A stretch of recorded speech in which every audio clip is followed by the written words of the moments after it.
Imagine opening your eyes, not in your bedroom, but deep inside a prehistoric forest. And the sun has just disappeared, your fire is fading, and tonight, something is already hunting you. You don't have a flashlight. You don't have a phone. You don't even have a house to hide inside. If you survive until sunrise, you'll be one of the lucky ones. Then something strange happens. The entire forest suddenly becomes quiet. No birds, no insects. Even the wind seems to disappear. Most people think the loudest roar is the scariest sound in nature, but ancient humans feared something much worse. They knew the forest always gave one final warning before something deadly appeared, but only if you knew how to listen. For thousands of years, survival wasn't about being the strongest person in the forest. It was about noticing danger before danger noticed you. Every sunrise began with one terrifying question. Will I survive today? Every sunset was another victory. Ancient humans lived in a world where every shadow could hide a predator, every bush could hide danger, and every strange sound could be the last thing they ever heard. Tonight, Feem is about to experience the same terrifying warning that protected humans for thousands of generations.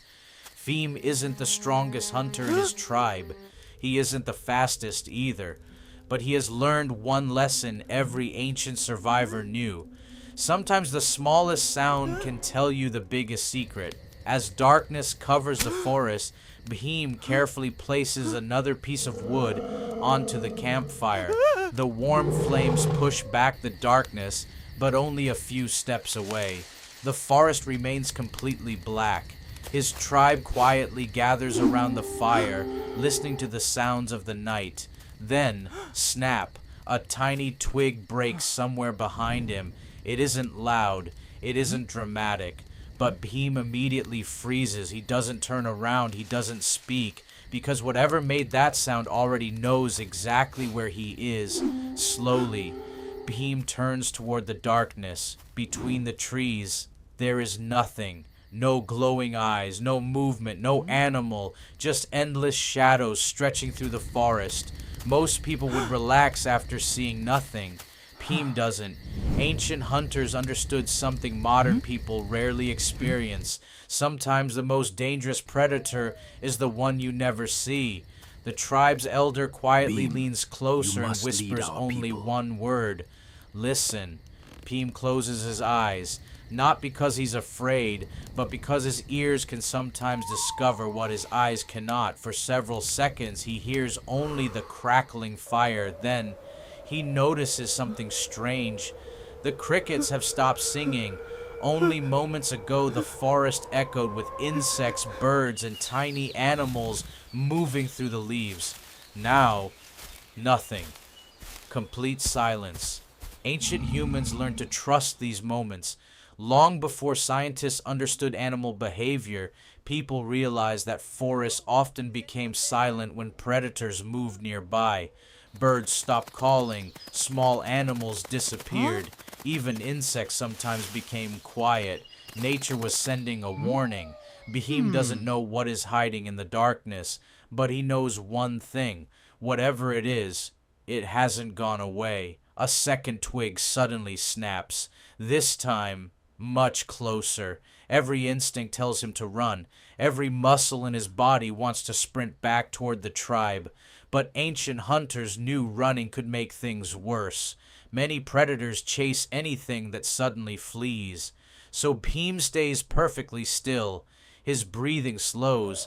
His hands tighten around his wooden spear. The campfire flickers as a cold breeze moves through the trees. Then, far between the shadows, something enormous begins to move. Not fast, not loudly, just slowly enough to make every heartbeat feel louder than the last. Behem watches carefully without taking another step. Fear tells him to run, but experience tells him the forest hasn't finished revealing its secrets. Somewhere out there, something is watching, and Behem knows the next clue could mean the difference between surviving the night or becoming part of it. Behem refuses to run. His heartbeat pounds inside his chest, but he knows panic has never saved anyone.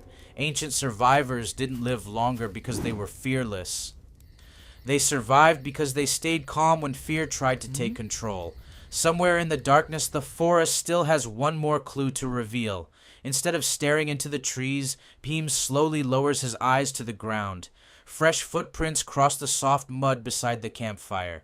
They are larger than any deer track, deeper than a wolf's, and they seem to lead directly toward the tribe. But after only a few steps, the footprints suddenly disappear. Peem frowns. That's impossible. No animal simply vanishes, unless it deliberately changed direction without making another sound. A cold breeze suddenly brushes across his face. The smoke from the campfire drifts deeper into the forest, and Peem immediately realizes something important. Fire protects the tribe from darkness, but its smell travels much farther than its light. Many predators rely on their noses as much as their eyes. Without realizing it, the tribe may have announced their exact location to whatever is hiding nearby. Peem quietly raises one hand and signals everyone to stop feeding the fire. One by one, the flames grow smaller. The bright circle of light begins shrinking until darkness surrounds the camp once again. Every member of the tribe watches the forest without speaking. For several long seconds, nothing happens. The silence becomes almost unbearable. Then, without warning, an owl suddenly leaves a nearby tree and glides silently into the night. Peem's eyes follow it. Animals rarely abandon safe places without a reason.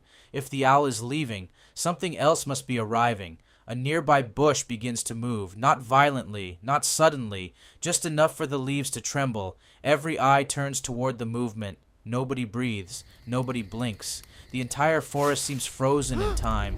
Slowly, a shape steps into the edge of the firelight. Peem tightens his grip on his spear, but instead of a cave lion, instead of a wolf, a frightened deer appears. Its ears twitch wildly. Its breathing is fast. Its eyes are wide with fear. For a brief moment, the entire tribe relaxes. Some even smile, but Beheem doesn't lower his spear. He knows something the others have forgotten. Healthy wild animals almost never run toward humans, unless they're escaping something even more dangerous. Suddenly, the deer jerks its head toward the darkness behind the tribe.